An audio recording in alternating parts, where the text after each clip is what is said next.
नमस्कार आप सभी साथियों को मैं मोहित कुमार आप सभी का अपने दिल की गहराइयों से अभिवादन करता हूँ। दोस्तों, मैं आपको बताना चाहता हूँ कि आज हम वन नेशन वन इलेक्शन मतलब कि एक राष्ट्र एक चुनाव के मुद्दे पे चर्चा करेंगे। चर्चा का कारण है कि हमारे प्राइम मिनिस्टर जी ने अभी कुछ बीते समय में पुराने राष्ट्रपति रामनाथ कोविंद जी की लीडरशिप में एक कमेटी का गठन किया और इस कमेटी को ये टास्क सौंपा गया कि आप इस चीज़ को एक्सप्लोर करो कि हम देश में एक साथ चुनाव करा सकते हैं, यानी कि वन नेशन और वन इलेक्शन की जो स्कीम है क्या इसको हिंदुस्तान में लागू किया जा सकता है। तो ये कारण है हमारा चर्चा। सबसे पहले हम समझते हैं कि वन नेशन वन इलेक्शन क्या होता है, इसके बाद में देखेंगे यदि ये लागू होती है स्कीम तो इसके पॉजिटिव परिणाम क्या होंगे समाज के अंदर, और यदि ये लागू होती है तो ये देश को किस हिसाब से नेगेटिव इफेक्ट करती है, इसके और क्या विकल्प हो सकते हैं, इसी के बारे में चर्चा करते हैं। तो ज़रा हम लोग समझते हैं कि वन नेशन वन इलेक्शन क्या होता है। तो साथियों, देश के अंदर 3 स्तर पे चुनाव होते हैं। सबसे पहला सेंट्रल गवर्नमेंट इलेक्शन, दूसरा है किसी भी स्टेट को चलाने के लिए स्टेट गवर्नमेंट इलेक्शन, और गांव देहात या फिर नगर पालिका को चलाने के लिए local government election. Central government का चुनाव कैसे होता है, हर राज्य से कुछ एमपी चुन के भेजे जाते हैं, यानी कि जब मैं अपने राजस्थान से मैंने एमपी चुन के भेज दिए, मध्य प्रदेश से किसी और ने एमपी चुन के भेज दिए, यहाँ सिक्किम से किसी और ने एमपी चुने, ये एमपी को दिल्ली में भेजा जाता है और ये जाकर के एमपी जितने भी है ना, ये जाकर के एक सरकार का निर्माण करते हैं, वो होती है सेंट्रल गवर्नमेंट। सेंट्रल गवर्नमेंट के जो चुनाव है, यानी कि जो एमपीज के चुनाव है, सांसद के जो चुनाव है, वो पूरे देश में एक साथ होते हैं। लेकिन जो दूसरे स्तर के जो चुनाव है, राज्य स्तर के चुनाव, इनके अंदर किसी भी प्रकार से समानांतर नहीं देखा जाता है। यहाँ पर मध्य प्रदेश और राजस्थान के अंदर 2023 में चुनाव होंगे, अभी गुजरात के अंदर 2027 में चुनाव होने वाले हैं, बिहार के अंदर शायद 2027 में है, 25 में है।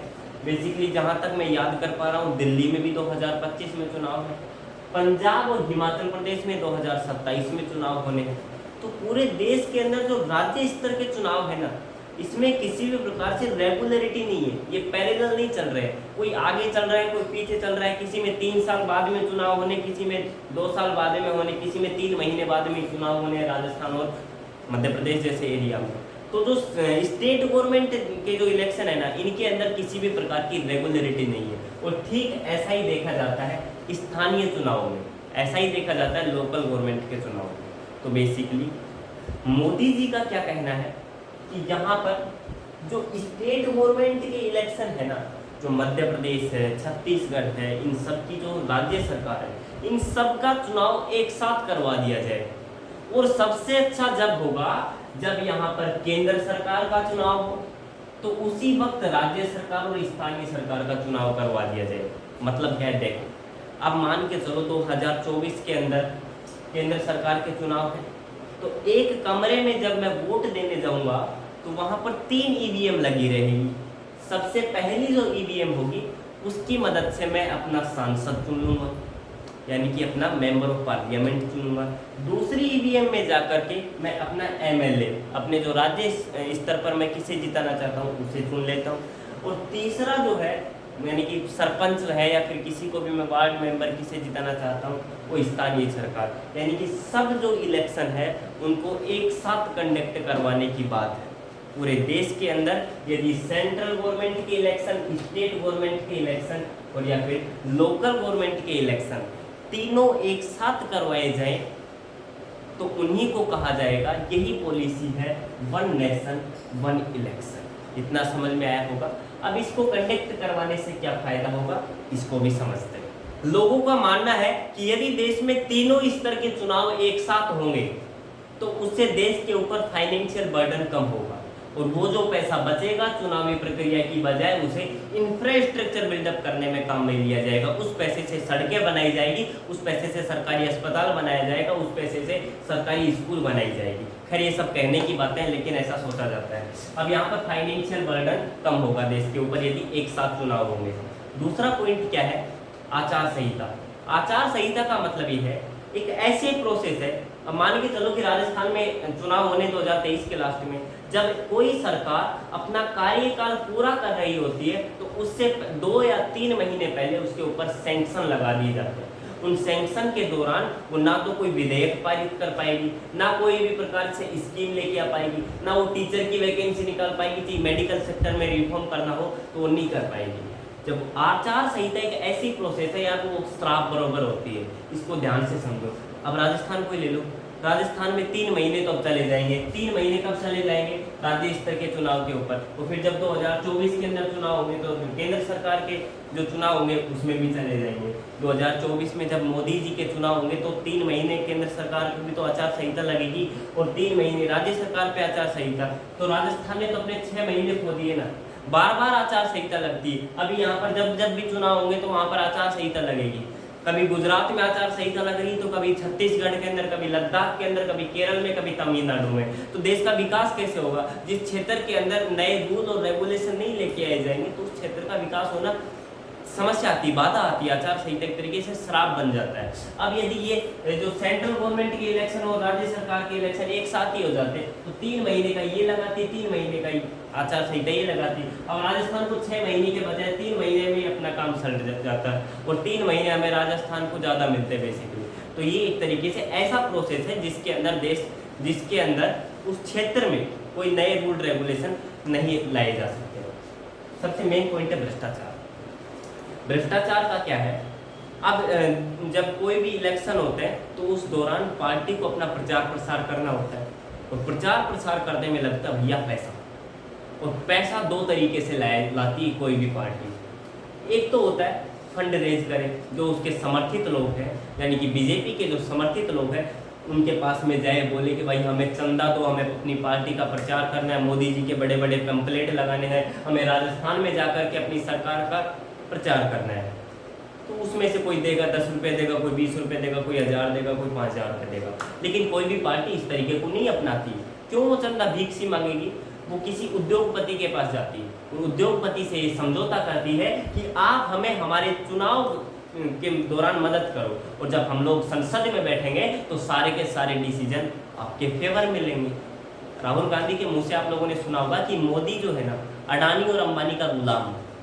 उनका ये आरोप है कि जब भी चुनाव होते हैं तो जो हेलीकॉप्टर से मोदी जी जाते हैं ना एक राज्य से दूसरे राज्य की यात्रा करने के लिए, जब मोदी जी के बड़े बड़े पोस्टर लगते हैं तो वो पैसा कहाँ से आता है? वो अडानी और अंबानी इनको पैसा देते हैं चुनाव में खर्च करने के लिए और जब जाकर के संसद में उनके फेवर में डिसीजन लेते हैं। खैर ये सब एक पॉलिटिक्स का मुद्दा है, मैं इसके बारे में इंटरफेयर नहीं करना चाहता हूँ, एक अलग ही मुद्दा है। हम अपने टॉपिक पे आके बात करते हैं। तो यानी कि जब एक साथ चुनाव होंगे तो भ्रष्टाचार के अंदर कमी देखी जाएगी, लोगों का ऐसा मानना है। अब यहाँ पर सबसे बड़ी बात है सामाजिक जो भेदभाव है वो कम होंगे। कैसे? चुनाव के मुद्दे में आप लोग देखते हो ना कि बहुत सारी राष्ट्रीय पार्टियां जाति पाति के नाम पे लड़वाती एक दूसरे को, धर्म के नाम पे लड़वाती, अमीर गरीब के नाम पे लड़वाती एक दूसरे को, ऊंच नीच के नाम पे लड़वाती ये पार्टियां। अब इससे क्या होता है? देश में जो सोसाइटी है, जो समाज है, वो आपस में बट जाता है। अब यहाँ पर जब राजस्थान के अंदर होएगा चुनाव तो किस आधार पे बांटेगी पार्टी? 2024 में तो साफ साफ है, बीजेपी तो हिंदुत्व की राजनीति करती है, वो हिंदू मुसलमानों को बांटती है। हर पार्टी अपने अपने हिसाब से बांटती रहती है, मतलब कोई सोशल स्कीम देती है। अब क्या है कि जब एक साथ चुनाव होंगे ना, सब राज्य के चुनाव और सेंट्रल गवर्नमेंट के चुनाव, तो एक बार ही लड़ लेंगे लोग आपस के अंदर। इन चुनाव के दौरान आप लोगों ने देखा हो तो दंगे भी भड़क जाते हैं, सीआरपीएफ वगैरह को बुलाना पड़ता है। किस लिए? ताकि ये जो भेदभाव है ये ना रुक पाए। यानी कि जब एक साथ चुनाव होंगे तो ये भेदभाव भी रुक पाएगा। मान के चलो जनवरी 2024 में चुनाव है तो जनवरी 2024 से लेकर के मार्च 2024 3 महीने लोग जिनको मरना है वो मर जाएंगे, जिनको कटना है वो कट जाएंगे। 3 महीने ही दंगे भड़क लेंगे, लेकिन बाकी 5 साल तो शांति से निकलेंगे ना देश के अंदर। और जहाँ पर ये जो धर्म की राजनीति वगैरह होती, वहाँ पे किसी भी प्रकार से कभी भी विकास नहीं होता है। अब यहाँ पर अब राजस्थान के अंदर होगी राजनीति, धर्म के नाम पे लड़ाया जाएगा। गुजरात में जाकर के लड़ाया गया था 2022 के अंदर, फिर महाराष्ट्र में पूरा देश में तबाही मची रहती हिंदू मुसलमान के नाम पर। तो यानी कि सामाजिक एकता तो जरूर बढ़ेगी यदि एक साथ आएंगे, तो ये लोग एक साथ ही चुनाव होते हैं, ये तो होती है इसकी अच्छाई। अब एक बार देखो, क्या आज तक कभी देश के अंदर वन नेशन वन इलेक्शन की पॉलिसी चली है? तो दोस्तों बिल्कुल चली है। जहां तक आप लोग नोटिस करेंगे तो देखो 1952 में भारत में सबसे पहली बार सरकार के मतलब चुनाव होते हैं 1952 में। 1952 के चुनाव में कौन जीतता है? नेहरू जी प्रधानमंत्री बनते हैं। 1957 में जो चुनाव होते हैं उनमें भी नेहरू जी प्रधानमंत्री बनते हैं 57 में। फिर 62 में चुनाव होते हैं, उनमें भी नेहरू जी जीत जाते हैं। लेकिन अब कब चुनाव होने चाहिए थी? 1967 में चुनाव होने थे। इसी के दौरान 1964 मई के अंदर उनकी मौत हो जाती है। नेहरू जी की मौत हो जाती है तो कार्यकारी प्रधानमंत्री के रूप में नेहरू की जगह पर लाल बहादुर शास्त्री जी को प्रधानमंत्री बनाया जाता है। और बाय द वे 1966 में उनकी भी मृत्यु हो जाती है 1966 में। फिर एक साल के लिए इंदिरा गांधी जी को प्रधानमंत्री बनाया जाता है 1966 से 1967 तक।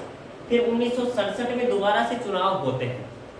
1967 में जो चुनाव हुए हैं, इसके बाद में 1972 में चुनाव होना चाहिए, लेकिन इसके बाद में ये जो रेगुलरिटी थी ना, ये टूट जाती है।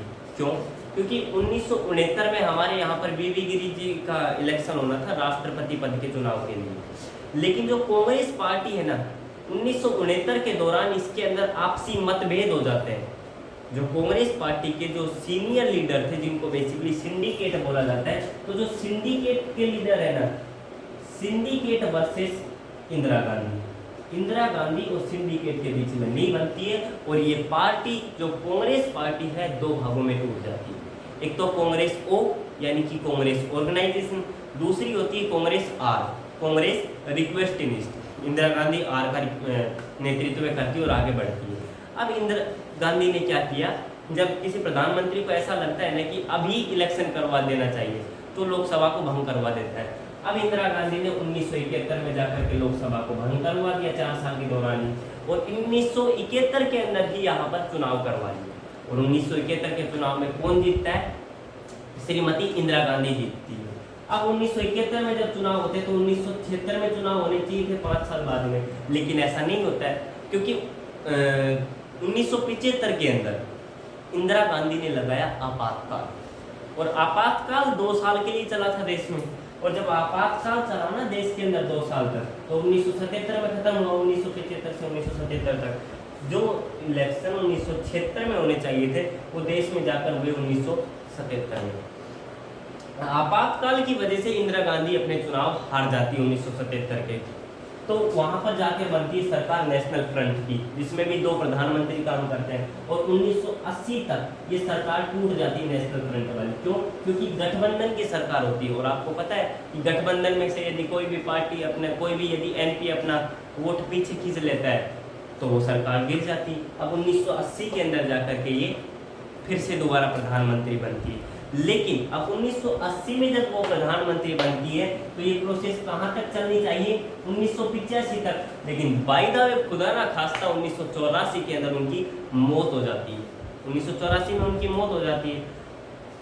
1984 में जब उनकी मौत होती तो उन्हीं के कांग्रेस पार्टी से ही एक नए लीडर आते हैं चुनाव के रूप में, जो राजीव गांधी जी हैं। उनकी भी मौत हो जाती है, उनकी भी एलटीटी की वजह से। तो यानी कि यहाँ से जो प्रोसेस है ना, इसके दौरान बेसिकली जो पूरा घनचक्कर बर्बाद हो जाता है। ये जो पूरी प्रोसेस है ये खत्म हो जाती है, और यहाँ से जो रेगुलरिटी है वो टूट जाती है। कहाँ से टूटती है? बेसिकली रेगुलरिटी तो 1967 में ही टूट जाती है। अभी यहाँ पर आप लोग देखेंगे तो बहुत सारे प्रधानमंत्री है, कभी नेशनल फ्रंट की सरकार बनती है, कभी यूएफ की सरकार बनती है।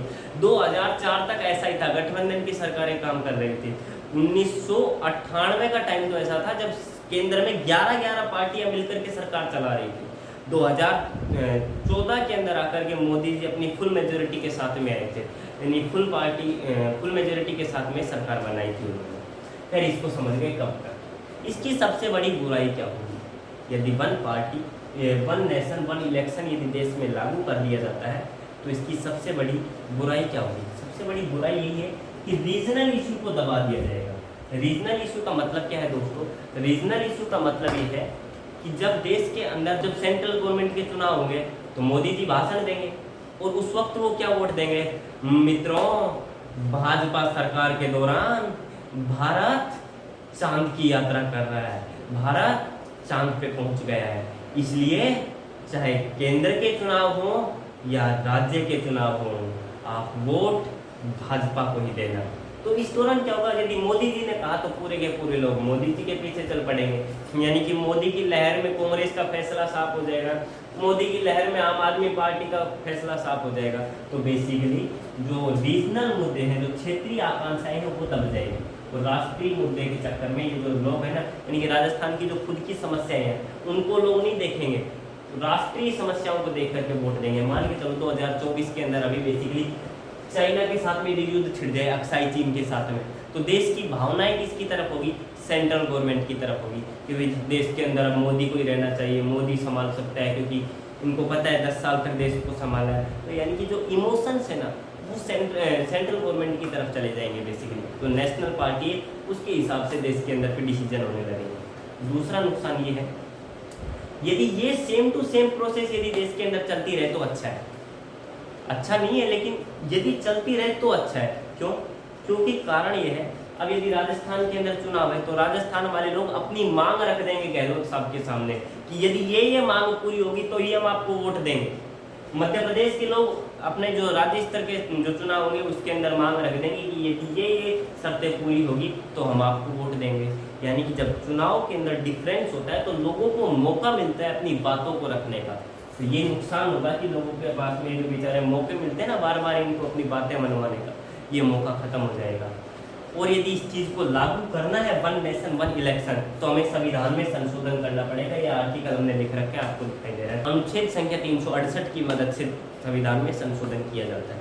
फिर इतना आप लोगों को समझ में आ गया होगा। अब समाधान क्या है? समाधान की बात ऐसी है कि देश के अंदर जब केंद्र सरकार पूर्ण बहुमत में हो, यानी कि मजबूत स्थिति में हो, तो वो चाहे जैसा डिसीजन ले सकती है। और बीजेपी आज के दिन पूर्ण बहुमत में मजबूत स्थिति में है, तो ये चाहेगी वो डिसीजन आराम से ले पाएगी। वन नेशन वन इलेक्शन यदि इसने सोचा है तो ये पूर्ण रूप से इसको लगा भी पाएगी। खैर, आई होप कि आपको ये जो मुद्दा है समझ में आया होगा। आप लोग इसके बारे में क्या सोचते हैं ज़रूर बताइएगा। हम लोग किसी ऐसे ही नए मुद्दे के साथ में ज़रूर मिलते हैं नए टॉपिक के साथ। तब तक के लिए आप सब लोगों को पुनः मेरा नमस्कार।